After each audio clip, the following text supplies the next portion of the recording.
Hello everyone. तो कैसी हैं आप सभी।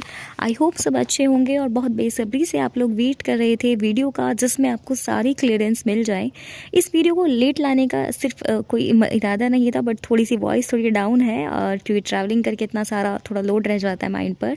तो कोई नहीं, मैं आपको सारी डिटेल्स दूंगी अब। और थोड़ा लेट लाने का रीज़न भी ये था कि आपके जो कमेंट्स है वीडियो पर वो ज़्यादा से ज़्यादा कलेक्ट हो जाएँ, क्योंकि जो डाउट्स हैं आपके मोस्टली जो बहुत सारी गर्ल्स हैं, किसी को कोई कन्फ्यूजन है, तो वो सारी कन्फ्यूजन मैं आपके दूर कर पाऊँ एक ही वीडियो में। और बहुत सारी चीज़ें डिस्कस करने वाली हूँ इसी वीडियो में। तो वीडियो थोड़ी लॉन्ग हो सकती है, जिनके पास टाइम की शॉर्टेज है वो इसको डबल स्पीड पर देख लीजिएगा।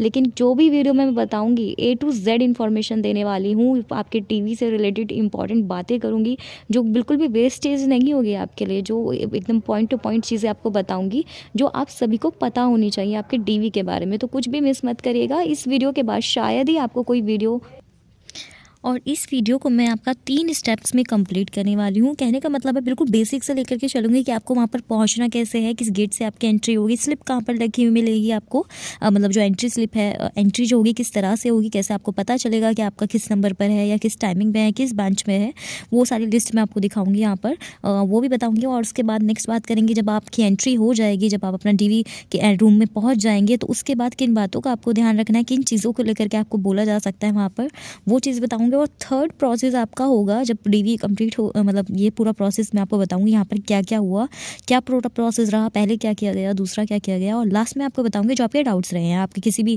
कास्ट सर्टिफिकेट के बारे में, या फिर आपके जो भी EWS है, NOC है, सारे जो आपने पूछा है मुझसे A to Z चीज़ें मैं पूरी पढ़ के आपको उसके आंसर दूंगी। तो ये तीनों प्रोसेस में मैं आपकी वीडियो को कंप्लीट कर दूंगी। तो थोड़ा आप समझ सकते हैं लॉन्ग हो जाएगी वीडियो, बट मैं लॉन्ग वीडियो नॉर्मली डालती नहीं हूँ, ये आपके लिए यूज़फुल है, इसलिए इतनी लॉन्ग वीडियो मैं लेकर आ रही हूँ। उसके बाद थोड़ी सी बात करेंगे मार्क्स को लेकर के, मेरिट को लेकर के, क्योंकि जैसे कि वहाँ पर मैंने पता करा बहुत सारी लड़कियों से पूछा है, अगर उन्हें ऑथेंटिक बताया है तो उसका भी डाटा मैं आपको दूंगी अगर ज़्यादा वीडियो लॉन्ग नहीं होती, वरना इसको एक सेपरेट वीडियो में मैं आपके लिए लेकर के आऊँगी जो आपकी कट ऑफ से रिलेटेड रहेगी।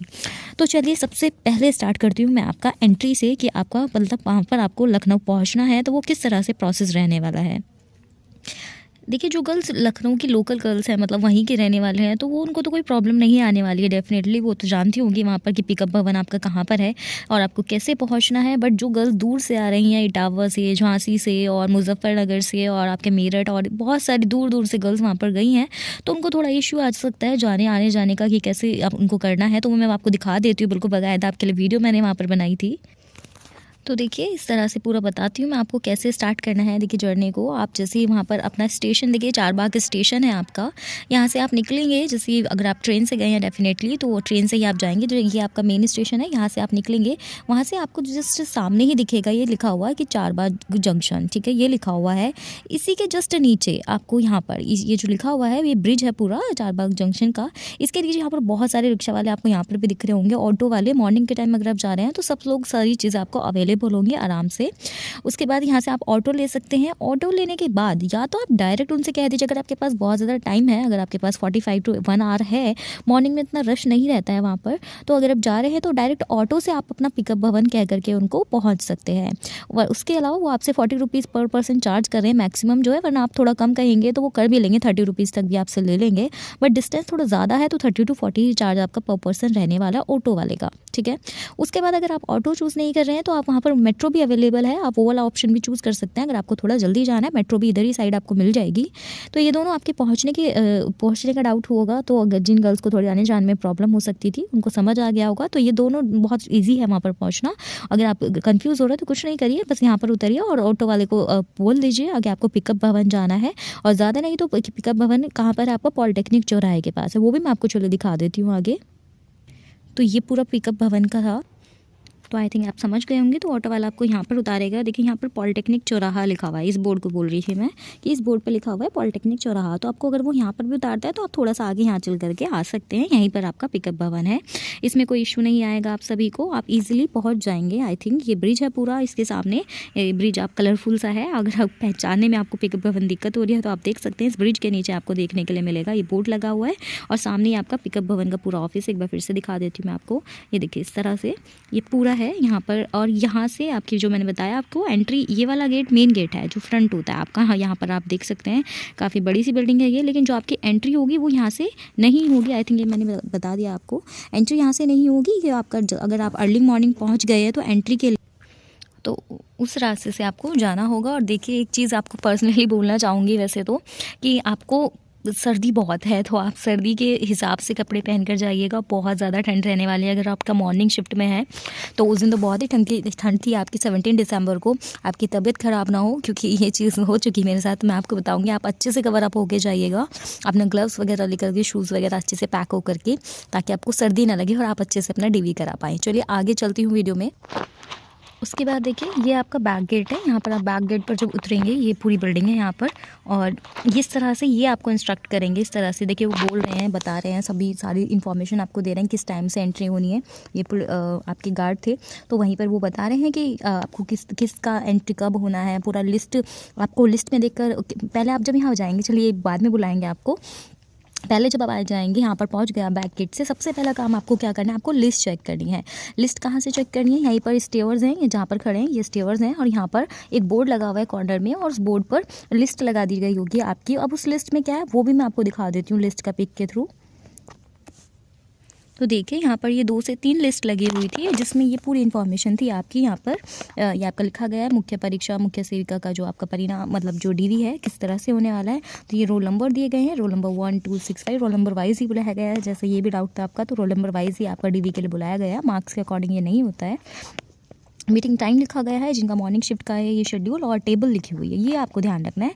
और फ्लोर तो मोस्टली मेरे ख्याल से वहाँ का सबका 3rd फ्लोर ही था, 3rd फ्लोर पर ही, क्योंकि आपका ऑफिस है, सबका 3rd फ्लोर था। बस आपको अपना ये याद रखना है कि आपका ए में है या बी में है। सी ए से लेकर के इन्होंने ई सेक्शन तक, हाँ ई तक रखा हुआ था, ए से लेकर ई तक की लिस्ट इसमें थी। स्टूडेंट्स को डिवाइड करा हुआ था, 20 स्टूडेंट्स को ए से लेकर के ई तक के ग्रुप में बांटा हुआ था। 20 स्टूडेंट्स आपके ए ग्रुप में थे, 20 बी में थे, 20 सी में थे, इस तरह से रखा हुआ था।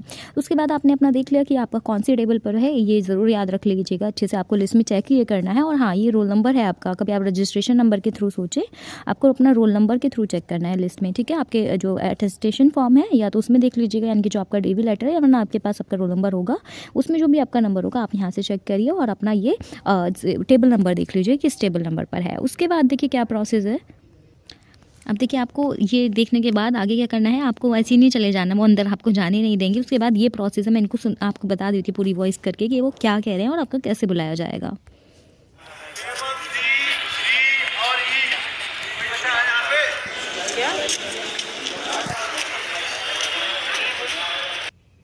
क्या कहा उन्होंने बोला ए पहले, उन्होंने मतलब इस तरह से नहीं कराया कि ए वाले पहले या बी वाले बाद में। उन्होंने बोला था पहले सी और डी वालों को पहले बुलाया था। 20 के स्टूडेंट्स जो थे वो 40 बच्चों को लेकर के गए, और यहाँ से अंदर जा करके लिफ्ट है, वहाँ पर भी आपके गार्ड लगे हुए हैं, और गार्ड ही आपको ऊपर लेकर के जा रहे हैं, और मतलब जो आपका रूम है वहाँ तक पहुँचा रहे हैं जो गार्ड लोग हैं वहाँ पर। इस तरह से उन्होंने पहले सी डी को बुलाया, फिर ई को बुलाया, फिर ए और बी को बुलाया सेक्शन वाइज, ताकि सब लोग मिक्सअप ना हो जाए या कन्फ्यूज़ ना हो जाए। इस तरह से उन्होंने बुलाया, और उनके कहने पर आप ध्यान से सुन लीजिएगा और अपना जब भी आपका नंबर हो उनके साथ चले जाइएगा। उसके बाद लिफ्ट के थ्रू आपको लेकर जाएगा ऊपर, जहाँ पर आपका डीवी होना है। पूरा जो ऑफिस बना हुआ है वहाँ पर आपका डीवी होगा। उसमें पहुँचने के बाद का भी प्रोसेस, अगर आपको वीडियो ये लंबी लग रही है, बट मैं आपको क्लियर कर लूँ कि बहुत सारे डाउट्स हैं, कुछ लड़कियों को यही नहीं पता है कि, चलिए वो भी मैं बताऊँगी, अभी नहीं करती, जब हम आगे के सेक्शन पे आएंगे वो डाउट भी मैं आपको बोलूँगी, ऐसा ना करें आप लोग। तो उसके बाद जब आप वहाँ पहुँच गए लिफ्ट के थ्रू ऊपर, उसके बाद सबसे पहला काम आपसे कराया जाएगा, आपका जो अटेस्टेशन फॉर्म है, यानी कि जो डीवी लेटर है वो आपसे मांगेंगे। तो स्टैपल मत करिएगा अपने डॉक्यूमेंट्स को। हाँ, बहुत सारे स्टूडेंट्स क्या कर रहे हैं, खुद ही स्टैपल करके पूरा पेयर बना करके ले जा रहे हैं, तो वो काम आपको नहीं करना है। आप अपने सारे डॉक्यूमेंट्स अलग अलग पेजेस रखिएगा, एक फाइल में लगा लीजिएगा, ठीक है। जो नॉर्मल फाइल होती है आपकी, जो फोटो कॉपी है आपके डॉक्यूमेंट्स की, ओरिजिनल तो आप किसी भी फाइल में ले जा सकते हैं, कोई इशू नहीं है उसके लिए। लेकिन जो आपके डॉक्यूमेंट्स जो आप सबमिट करने जाएंगे उनको स्टैपल ना करके, आप जो फाइल आती है नॉर्मल फोल्डर वाली, उसमें एक साथ लगा लीजिएगा, और जैसे वो मांगेंगे आपको 1 बाय 1 करके वो पेजेस आप निकाल सकते हैं आराम से, और वो एक साथ भी रहेंगे, ठीक है। तो उसके बाद सबसे पहले मैंने आपको बताया कि ऊपर जब आप चले जाएंगे तो उसके बाद आपसे मांगा जाएगा आपका अटेस्टेशन फॉर्म, यानी कि जो लेटर था, सॉरी डीवी लेटर जो आपका था, वो आपसे बोला जाएगा कि आप अपना दीजिए, और उसके थ्रू ही आपकी एंट्री होगी। तो हड़बड़ाना नहीं है। कुछ गर्ल्स अपने जो स्टेपल करके ले गई थी वो परेशान हो गई कैसे निकालें, फट ना जाए, तो इसलिए बोल रही हूँ आप स्टेपल नहीं करेंगे तो इसलिए आप उनको दे देंगे। और कुछ नहीं मांग रहे हैं, पहले एंट्री के लिए आपका जो डीवी लेटर है वो लोग मांग रहे हैं, उससे कुछ नहीं कर रहे हैं, फिर आपके साइन कराए जा रहे हैं। उस डीवी लेटर को लेकर के आपका उनका जो रजिस्टर है वहाँ पर आपके रोल नंबर के आगे वो साइन करने के लिए बोलेंगे। उसके बाद देन वो आपको दे देंगे और आपको एंट्री करा देंगे यार, ठीक है। ये सारा प्रोसेस हो गया आपका यहाँ से जस्ट जाने के बाद का। अब जब आपकी एंट्री हो गई है तो उसके बाद क्या प्रोसेस है, उसके बाद की जो मेन चीज़ है वो आपको ज़रूर याद रखनी है। ये क्या हुआ था कि बोला गया कि जो बैग वगैरह आप ले जा सकते हैं, कोई इशू नहीं है कि अगर आपके पास फाइल्स हैं और फाइल्स हैं, आप फाइल्स हाथ में नहीं ले जाना, कंफर्टेबल नहीं है, आप बैग ले जाना चाह रहे हैं तो बैग ले जा सकते हैं, कोई प्रॉब्लम नहीं है। और फ़ोन का है कि आप फ़ोन ले जा सकते हैं, कोई मना नहीं करेगा आपको यहाँ तक ले जाने के लिए, लेकिन आपका फ़ोन स्विच ऑफ होना चाहिए। या फिर मैंने तो स्विच ऑफ नहीं बोला था कि करा था, मैंने साइलेंट कर दिया था उसको, तो आप साइलेंट कर सकते हैं। अगर आपको कोई इमरजेंसी है तो आप उसको ले जा सकते हैं फ़ोन को, वरना आप बाहर अपनी जो भी आप किसी के साथ गए हैं तो आप बाहर किसी को देके आ सकते हैं, बैग वगैरह ले जा सकते हैं, आपको इशू नहीं है।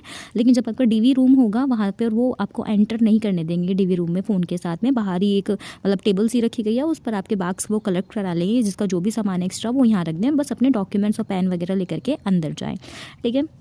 अब यहाँ पर इस पॉइंट पर क्या हुआ, बहुत सारी गर्ल्स ने क्या करा कि उन्होंने बोला कि फ़ोन अलाउड नहीं है, अंदर अलाउड नहीं है, मतलब बिल्कुल जब आपका डीवी रूम है उसके अंदर तो फ़ोन ना लेके जाएं, अपने बैग में रखिए और सेफ़ रहेगा वो, और आप चले जाइए अंदर। बट गर्ल्स का पता नहीं क्या सीन था, उन्होंने क्या किया, अपना फ़ोन मतलब साइलेंट तो कर लिया या जो भी वाइब्रेट कर लिया और फ़ोन अपना पॉकेट में रख करके ले गई अपना कि कौन देख रहा है, मैं चेकिंग थोड़ी हो गया। वो जा करके बैठ गई अंदर टेबल पर।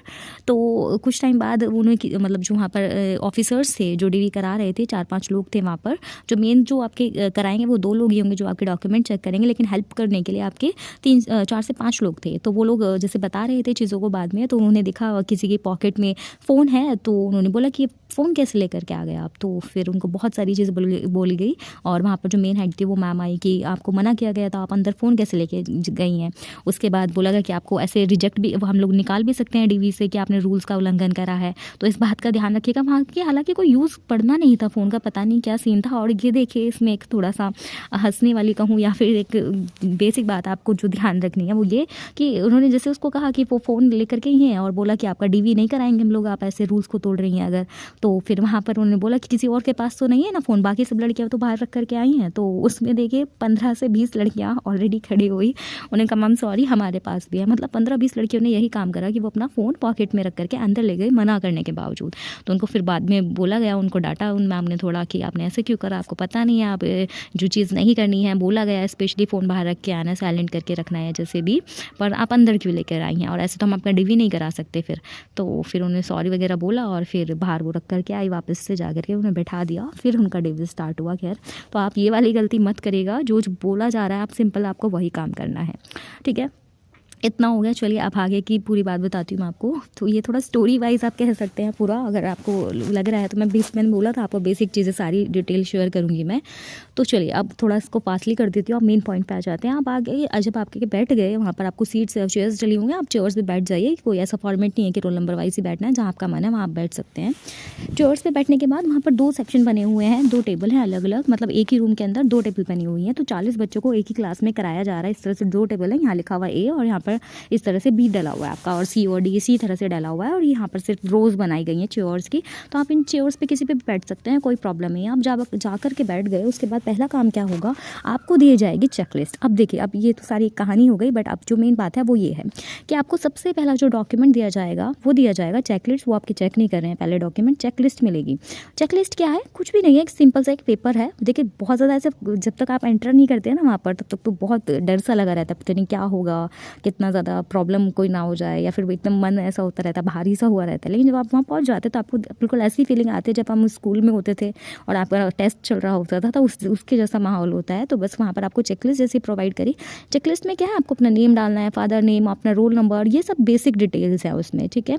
और ऐसा परेशान नहीं होना है उसमें, वो सब लोग आपको बताएंगे, एक एक पॉइंट बताएंगे, बेटा पहले में अपना नेम डालिए, अपना जो 10th के हिसाब से आपका नेम है, अपना फादर नेम डालिए, ये डालिए, एड्रेस डालिए, सारी चीज़ आपको बताएंगे। और उसमें सही बताऊँ तो आप बेसिक डिटेल्स के बाद अलावा क्या डिटेल्स हैं, वही डिटेल्स हैं जो अब आपने फॉर्म भरा था ना मुख्य सेविका का, उसमें पूछा गया था कि आप फ्रीडम फाइटर हैं या फिर आपने आरक्षण लिया है, तो आपका ओबीसी सर्टिफिकेट का क्या नंबर है, कास्ट सर्टिफिकेट का वही मतलब ओबीसी किसी भी कोई सा भी कास्ट हो उसका सर्टिफिकेट का नंबर डालिए, जो निर्गत संस्था है वो भी बता रहे हैं आपको कि कंफ्यूज नहीं होना है कि आपका जो तहसीलदार लिखिए उसमें सिर्फ और कुछ मत डालिए, तो सब बता रहे हैं आपको, ठीक है। उसमें आपकी जो डेट है कास्ट सर्टिफिकेट वगैरह की, इनकम सर्टिफिकेट वगैरह की वो डालिए। अब इसका भी डाउट रहा था जो मैंने पूरा क्लियर करा है वहाँ से कि कास्ट सर्टिफिकेट कौन सा वैलिड होगा कौन सा नहीं होगा, किस डेट का चाहिए क्या चाहिए, सब मैंने वैसे ऑलरेडी जो आपको बताया था अपनी वीडियो में वही रहा कि आपका किसी भी ईयर का उन्होंने कास्ट सर्टिफिकेट एक्सेप्ट करा था, और ये मैंने तो बाकायदा उनसे पूछी भी ये बातें, चलो वो भी मैं बताऊंगी। उसके बाद आपको चेकलिस्ट आपकी फिल हो गई, एक एक पॉइंट बता करके वो आपका फिल कराएंगे।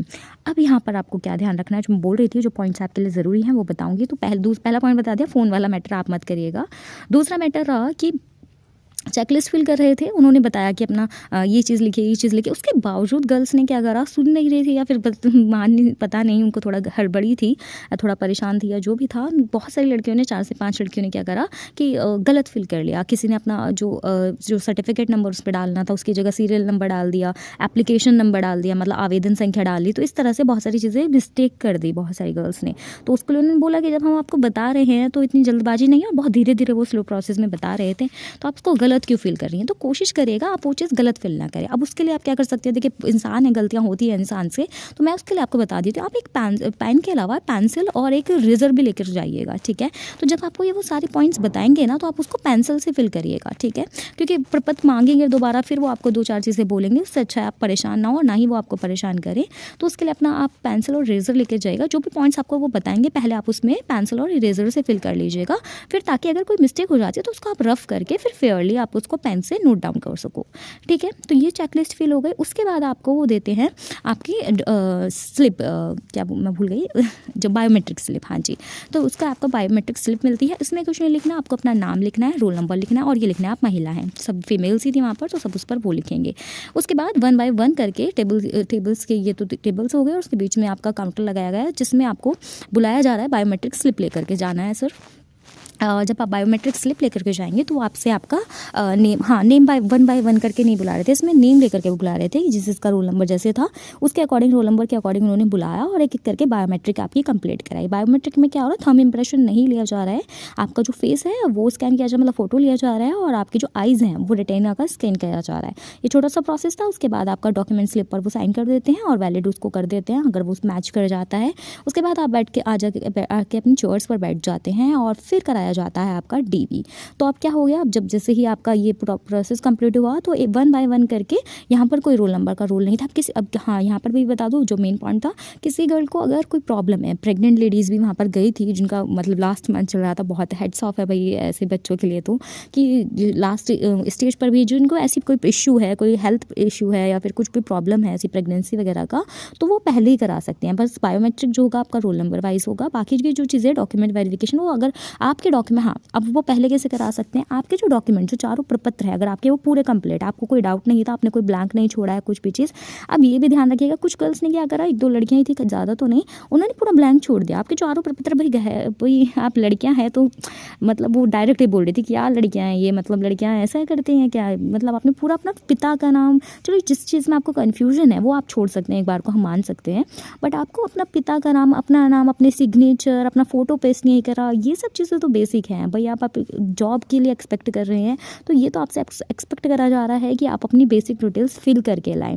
वहाँ पर वो फिल नहीं करा तो वो मैम फिर बोल रही थी सबको कि ये क्या तरीका है कि आपने अपनी बेसिक डिटेल्स फिल नहीं करी हैं। जिस चीज़ में आपको डाउट है वो आप ब्लैंक छोड़ सकते हैं, कोई छोटी मोटी चीज़ है तो उसमें कोई प्रॉब्लम नहीं है, लेकिन पूरा पेपर पूरा खाली ले जाना या फिर बहुत सारी चीज़ें आप खाली छोड़ करके चले गए, अपने मार्क्स फिल नहीं कर रहे हैं। कुछ लड़कियों ने आज जो डिग्री के मार्क्स हैं वो थोड़ी ना बताएंगे कि बेटा फर्स्ट ईयर के जोड़ो, इतना टाइम नहीं है उनके पास। ये तो आपकी बेसिक डिटेल्स है, आप वीडियोज़ में देख करके जोड़ सकते हैं। मैंने भी वहाँ पर काफ़ी गर्ल्स की हेल्प करी मार्क्स फिल करने में, मतलब जिनको डाउट्स था, तो आप बाहर अपना फिल कर लीजिए। अगर आपको प्रॉब्लम है, आप घर पे फिल नहीं कर पा रहे तो वहाँ जाइए, किसी गर्ल से हेल्प ले लीजिए जिनका फिल हो ऑलरेडी, और अपना पूरा जिस पर डाउट है उसको बेसिक चीज़ों को छोड़ करके बाकी सब फिल करके ले जाइए। तो अब मैं बोल रही थी हाँ, आप पहले करा सकते हैं अगर आपका ये सारा प्रपत्र फिल है और सेल्फ अटेस्ट करना है अपने सारे डॉक्यूमेंट्स को, और जो भी आप लगाएंगे क्या क्या लगाना था और किस तरह से लगाना था वो आपने देख लिया होगा बहुत सारी वीडियोज़ में। चलिए फिर भी मैं आपको बता देती हूँ, वीडियो लंबी हो जाएगी बट स्टिल ये देखिए ज़रूरी इन्फॉर्मेशन आपके लिए। सबसे पहले ऊपर जो लगेगी आपकी बायोमेट्रिक स्लिप लगेगी, ठीक है। उसके बाद सेकंड नंबर पे आपकी चेकलिस्ट लगेगी, ठीक है, जो चेकलिस्ट उन्होंने फिल कराई थी वो लगाएंगे आप। थर्ड नंबर पे और क्या क्या डॉक्यूमेंट्स है सिर्फ यही लग रहे हैं, आधार कुछ नहीं लिया गया आपसे, यही लिया गया है सिर्फ बायोमेट्रिक स्लिप, चेकलिस्ट हो गई, 10th की मार्कशीट और जिनकी सनद है मतलब जो सर्टिफिकेट अलग अलग है वो दोनों चीज़ें। उसके बाद 12th की मार्कशीट और सनद अगर दोनों है तो वरना सिंगल वाली चीज़। उसके बाद आपकी ग्रेजुएशन की जो स्नातक इसको बोला जाएगा इसकी मार्कशीट और या सनद है तो वो दोनों चीज़ें आपको लगानी है वहाँ पर।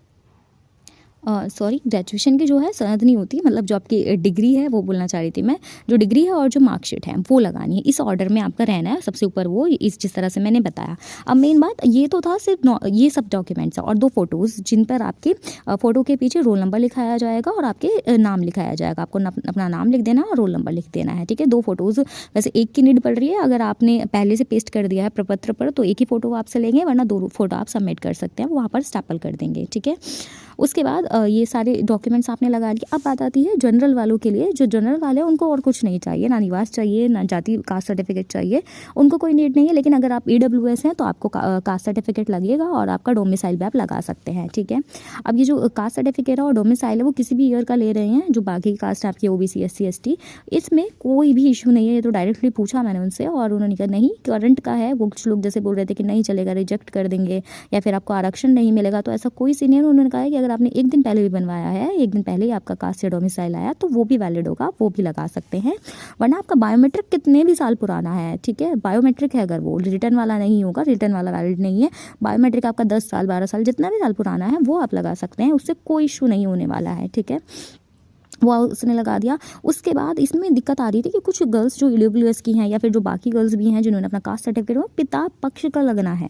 जो भी आपका ये डॉक्यूमेंट है ये पिता पक्ष का ही होना चाहिए, उन्होंने क्लियर बोला है। अगर आपने हस्बैंड साइड का ले गई है तो वो वैलिड नहीं है। वो आपका ले रहे हैं, मना नहीं कर रहे हैं कि गर्ल्स परेशान होंगी, वो ले रहे हैं, लेकिन इसके साथ आपको ये वैलिड करा के लाना पड़ेगा, मतलब लिखवा के लाना पड़ेगा कि हाँ आपका हस्बैंड साइड का लेखपाल जो है या फिर वो किसी से भी कि वो बना के नहीं दे रहे हैं आपका, ठीक है। और ये कि आपकी जो मतलब रिटर्न में आप उसको वेरीफाई करा करके एक पेपर पे वो सबमिट कर सकते हैं इस हस्बैंड वाले साइड के साथ। अगर आपका ये वाला पिता पक्ष का नहीं बन पाया है किसी भी रीज़न की वजह से, तो आप ये काम कर सकते हैं कि जो हस्बैंड वाला है उसको और ले जाइए ओरिजिनल वाले को, और उसके साथ में वो जो लेखपाल से साइन करा करके पूरी स्टेटमेंट एक तैयार कराइए और वो सबमिट करिए वहाँ पर, ठीक है। तो आपका वो वैलिड होगा, वरना फिर वो आपको रिजेक्ट कर देंगे इस चीज़ के लिए। तो उन्होंने बोला वरना रिजेक्ट इन द सेंस कि वो आपको टाइम देंगे 15 दिन का, उसमें आप जो कर सकते हैं कर लीजिएगा, नया बनवा सकते हैं तो, वरना वो मानेंगे नहीं उस चीज़ को, ठीक है। तो आप पहले ये प्रॉब्लम ना हो आपको, ये मैं बोल रही हूँ, आप इसको पहले क्लियर करके जाइएगा, ठीक है। ये हो गया डॉक्यूमेंट्स का, मैंने आपको बता दिया। कमेंट्स में से भी जो आपने पूछे हैं और भी कुछ NOC वगैरह का, वो भी एक एक करके आंसर करूँगी। बेसिक चीज़ें थी जो डाउट थे बेसिक वो बता रही हूँ अभी, ठीक है। इतना हो गया।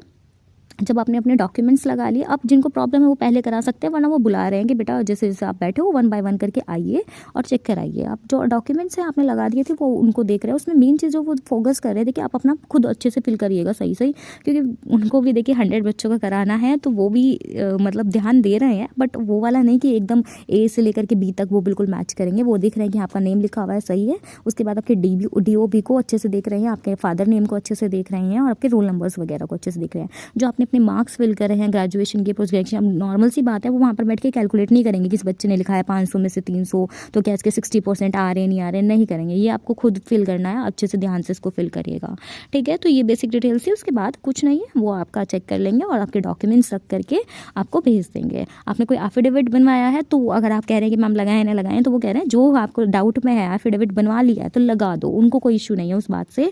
और कोई फालतू का डॉक्यूमेंट लगना भी नहीं है, जैसे कि मैंने खुद बोला था कि एप्लीकेशन फॉर्म लेके जाइएगा जो आपका मुख्य सेविका का था, क्योंकि जो DV लेटर आया तो देखिए उसमें लिखा था डॉक्यूमेंट्स में, लेकिन वहाँ पर वो एप्लीकेशन फॉर्म आपका नहीं मांगा गया। उन्होंने बहुत कॉमन से ना आपका कैरेक्टर सर्टिफिकेट, ना आपका एप्लीकेशन फॉर्म, ना ही आपका एडमिट कार्ड जो एग्जाम वाला था, ऐसे को ना ही पैट का स्कोर कार्ड, ये सब चीज़ें नहीं लगी। ना कि यहाँ तक कि आपका आधार कार्ड भी नहीं देखा है उन लोगों ने, आधार कार्ड पैन कार्ड नहीं मांगा था, ठीक है। उसकी फ़ोटो कॉपी तक नहीं लगी थी, ठीक है। ये सारी चीज़ें क्लियर हो गई और इस तरह से आपका ये डीवी प्रोसेस पूरा कंप्लीट हुआ और फिर उसके बाद आप आराम से आ सकते हैं। अब चल लेते हैं आपके कमेंट्स की ओर तुरंत। आई होप यहाँ तक का प्रोसेस आपको पूरा क्लियर हो गया होगा, क्लियर कट हो गया होगा और कोई हड़बड़ाने वाली ज़रूरत नहीं है। आप जाएंगे तो खुद ही आपको माइंड को रिलैक्स मिलता रहेगा वहाँ पर, जैसे जैसे आपको सारे प्रोसेस समझ आते रहेंगे। ठीक है, तो और कोई बात याद आएगी तो मैं कमेंट्स में उसको लिख दूँगी। फिलहाल यही थी सारी चीज़ें। अब मैं आपके कमेंट्स का आंसर कर देती हूँ, जो भी आपके क्वेश्चन रही हैं बेसिक उन सब का।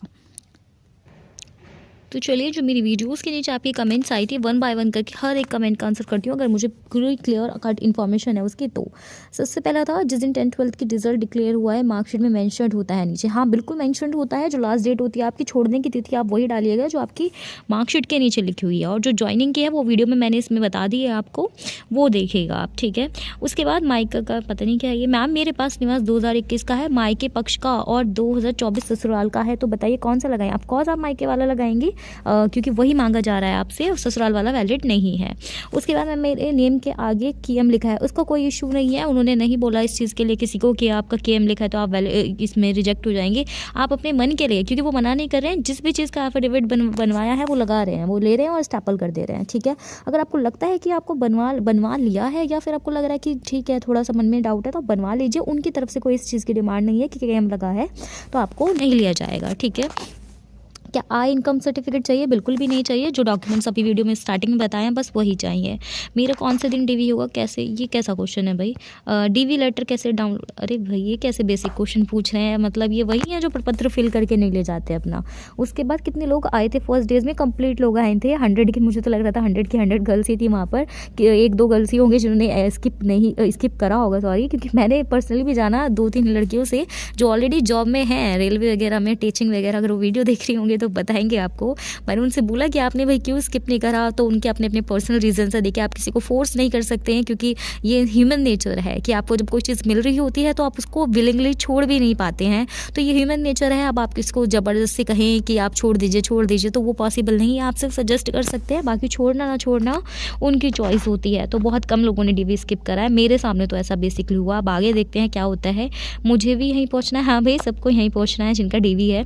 उसके बाद आपको क्लियरली पता है ऐसे ही भरना है, क्योंकि यूट्यूब वाले तो बोल रहे हैं ससुराल का एड्रेस डालो। देखिए, एड्रेस, आपके एड्रेस से कोई प्रॉब्लम नहीं है। एड्रेस आपका ससुराल का डालिए, मायके का डालिए, कोई इशू नहीं है। मैंने कहा जो आपका कास्ट और जो डोमिसाइल है वो आपका पति पक्ष का चाहिए। आप किसी भी कास्ट को बिलोंग करते हैं, वो अगर मैरिड हैं, सॉरी, अगर हम मैरिड है तो वो पिता पक्ष का, शायद मैंने पति बोल दिया गलती से, वो आपको पिता पक्ष का ही चाहिए, आपके फादर साइड का ही चाहिए। कितना भी पुराना है चलेगा, ऑनलाइन वाला होना चाहिए। न्यू है, करंट में है, वो भी न्यू चलेगा। ठीक है, बीए के लास्ट ईयर की मार्कशीट चेक हो रही है 3 साल की। हाँ, ये बात भी आप याद रखिएगा, 3 साल की लेके जाइएगा। 3 साल की चेक करा है उन्होंने। 1-2 लड़कियों को बोला भी जो सिर्फ फाइनल की लेके गई थी, उन्होंने मना तो नहीं करा। देखिए, वहाँ पर निकाल तो नहीं रहे हैं इस वजह से, लेकिन आप 3 साल की लेके जाइएगा। वो चेक कर रहे थे 3 साल की। ठीक है, नाम वगैरह उनमें मिस्टेक तो नहीं है।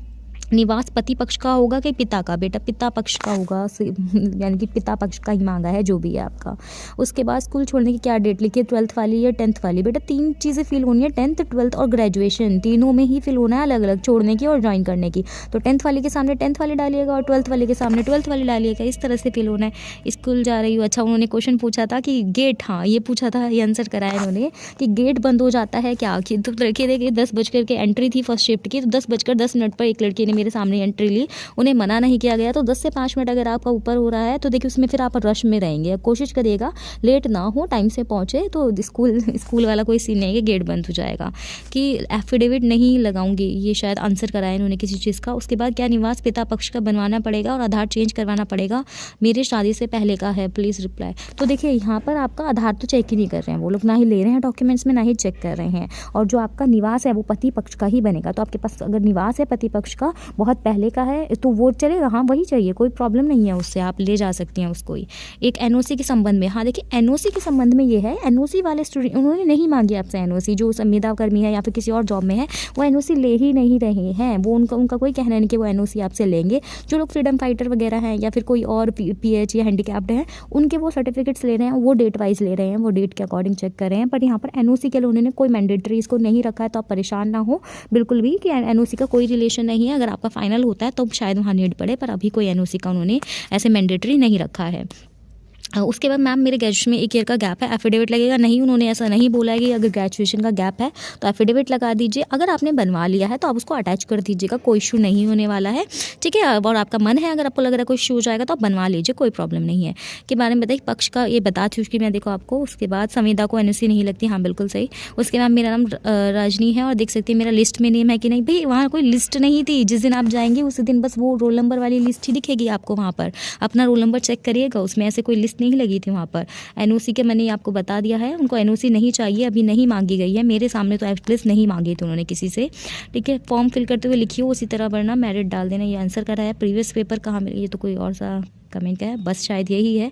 यूएस लास्ट डेट का ले रहे हैं कि फाइनेंशियल ईयर का ले रहे हैं? मेरे ख्याल से उन्होंने फाइनेंशियल, इसको लेकर के किसी का भी इशू नहीं आया, सबने अपना डेट वाइज ही बनवाया हुआ था, तो ये कोई मतलब निकल के नहीं आया क्वेश्चन। तो मुझे कंफर्म नहीं है कि उन्होंने फाइनेंशियल ईयर का ही लिया है या नहीं। बाकी के सर्टिफिकेट सब करंट वरेंट सारे ले रहे हैं, पुराने से पुराने, इसका मुझे क्लियर नहीं है। तो देखिए मैम गलत आंसर बिल्कुल भी नहीं करूँगी आपको, ठीक है। आप ले जाइएगा आपने जो बनवाया है। उसका बाद निवास पति पक्ष का नहीं भाई, पिता का लगेगा।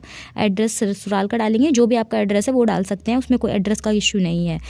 उसके बाद 9th की एडमिशन डेट क्या डालनी है। जैसे मान लीजिए आपका 2013 में 10th कंप्लीट हुई, तो आपकी 9th कब हुई होगी आप समझ सकते हैं, इससे 2 साल पहले। तो उसमें की कौन सी डेट डालेंगे, 2011 की 9th के अपने रिजल्ट पे देख लीजिएगा, वो डेट आप इसमें डालिएगा, ठीक है। जो 9th का रिजल्ट आया होगा ना, वो डेट डालिएगा आपकी एडमिशन की तिथि और छोड़ने की तिथि जो 10th की आपकी मार्कशीट पर लिखी हुई है। उसके बाद सब जगह पिता का है तो पिता का ही लिखना, हाँ बिल्कुल ऐसा ही करिएगा कि आपका पिता का ही सारी चीज़ें आप उसमें लगाएं, ठीक है। कहीं स्पेस है पापा के नाम में और कहीं पर नहीं है, तो इससे भी कोई इशू नहीं आया, लेकिन आप इसके लिए एफिडेविट लगा लीजिएगा। हाँ मैं कह रही हूँ इसके लिए लगा लीजिएगा आप, क्योंकि नाम ही ऐसा है हरि एंड शंकर, तो इसमें कोई कन्फ्यूजन ना हो जाए और ये साथ जुड़ा होकर के हरिशंकर बैठ रहा है, तो आप इसके लिए एफिडेविट लगवा लीजिएगा। शादी हो गई है तो पति का भरा जाएगा, बिल्कुल। पिता का नाम फिल किया था, डॉक्यूमेंट्स में पिता का नाम है तो जहाँ ये भरना पिता तो पति का नाम, हाँ पिता का नाम ही भरेगा जब आपने डॉक्यूमेंट्स में पिता का फिल करा है। तो 9th के 11th के मार्क्स फिल होंगे? नहीं भाई, 9th और 11th के नहीं होंगे, टीसी निकलवा लो, उससे पता लग जाएगा, शायद पता लग जाए तो आप भर सकते हैं। प्लेस में क्या भरना है, लखनऊ भरा जाएगा कि आप लखनऊ में डिग्री करा रहे हैं। उसके बाद एनओसी का हाँ बिल्कुल बता दिया मैंने आपको। और उसके बाद बर्थ सर्टिफिकेट नहीं भाई, बर्थ सर्टिफिकेट नहीं चाहिए इसमें, बस 10th की मार्कशीट है जो आपकी वही वैलिड रहेगी।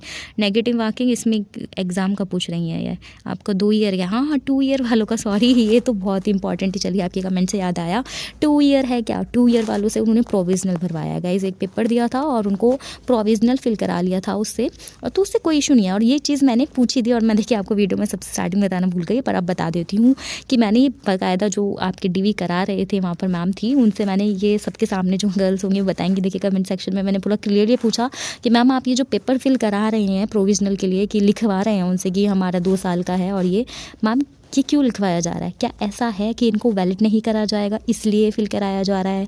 तो उन्होंने मुझे सीधा सा आंसर करा कि नहीं ऐसा कुछ नहीं है, अभी क्या है ये हम लोगों की रिस्पॉन्सिबिलिटी है कि 2 ईयर का अगर है तो उसको हम क्लियर करें, क्योंकि वो 3rd ईयर की मार्कशीट फाइनल चेक होती है, उसमें लिखा हुआ नहीं आएगा तो वो इश्यू कर सकता है, इसलिए हमें ये भरवाने के लिए कहा गया है। और इन्हें वैलिड करना या ना करना ये हमारे हाथ में बिल्कुल भी नहीं है, ये आपका आयोग डिसाइड करने वाला है। जब आपका रिजल्ट आएगा तो उसमें वो चीज़ शो हो जाएगी, ठीक है। अब इस पर मैंने कहा कि मैंने उनसे बोला कि मैम क्या सच में उनको तो आयोग बाहर कर देगा, आपका क्या सच, आप तो इतने टाइम से यहाँ पर हो, आप थोड़ा सा बता सकते हैं। तो उन्होंने कहा कि बेटा देखिए इससे कोई इशू नहीं होता, 99% चांस है कि ऐसा कुछ नहीं किया जाएगा कि उन्हें बाहर कर दिया जाएगा, इनको लेने का चांसेस है, बाकी आप रिजल्ट में देख लीजिएगा। उसके बाद उन्होंने ज़्यादा बात इस बारे में नहीं करी, जो भी उनका रीज़न रहा होगा। तो ये थी आपके लिए सारे कॉमेंट्स मैंने आपके पढ़ दिए जो मेन थे, मैंने सारे ही पढ़ दिए हैं आपके जो आपने पूछे। तो गाइज़ ये था पूरा प्रोसेस, आई होप आपको क्लियर हुआ होगा, मैंने कुछ भी नहीं छोड़ा है। अगर कुछ छूट गया है, जैसे अभी ये 2 ईयर वाला केस था, बीएससी वालों का भी वो ले रहे हैं, यहाँ बीएससी वालों को भी बता दूँ 2 ईयर बीएससी में, मतलब बीएससी में आपके पास होम साइंस था तो उनकी भी मार्कशीट वगैरह लग रही है, उनसे शायद प्रोविजनल नहीं भरवाया उन्होंने, मेरे सामने 2 ईयर वालों से भरवाया था, वो बीए थी उनकी, बीएससी उनकी बीए थी, और बाकी बीएससी वालों को भी लग रही है डिग्री मार्कशीट, सब ले रहे हैं वो, उनकी कोई प्रॉब्लम नहीं है उसके लिए। तो ये सारी details he guys, I hope मैंने सारी चीज़ें आपकी वीडियो में बता दी हैं। उसके बावजूद कोई क्वेश्चन रह गया है जो मेरे ध्यान में नहीं रहा है, कोई बात रह गई है, तो आप कमेंट कर दीजिएगा, डेफिनेटली आपका आंसर करूँगी। और मेरिट को लेकर के दूसरी वीडियो लाऊंगी, क्योंकि मैंने जो गर्ल्स से मार्क्स पूछे, बहुत सारी गर्ल्स से, उनके उसके अकॉर्डिंग आपकी मेरिट क्या जा सकती है, थोड़ा सा अंदाज़ा उसके लिए लगा लिया जाएगा। अगर आप चाहेंगे तो किसी वीडियो में बता दूंगी, आप कमेंट में बता दीजिएगा अगर आपको उससे रिलेटेड वीडियो चाहिए। वैसे ऑलरेडी मैंने बताई हुई है फाइनल कट ऑफ के बारे में, तो वो वीडियो आप चेक कर सकते हैं अगर आपको मेरिट का ही जानना है। तो कोई क्वेश्चन रह गया है आप कमेंट्स में पूछिएगा, कोशिश करूँगी अगर मुझे बिल्कुल इन्फॉर्मेशन इन्फॉर्मेशन करेक्ट है तो मैं आपको दूंगी, उसके बारे में बताऊंगी पूरा। तो मिलती हूँ आपसे ऐसे ही किसी न्यू अपडेट के साथ, तब तक के लिए bye bye. And like video अगर आपको पसंद आई और चैनल को सब्सक्राइब भी कर लीजिएगा।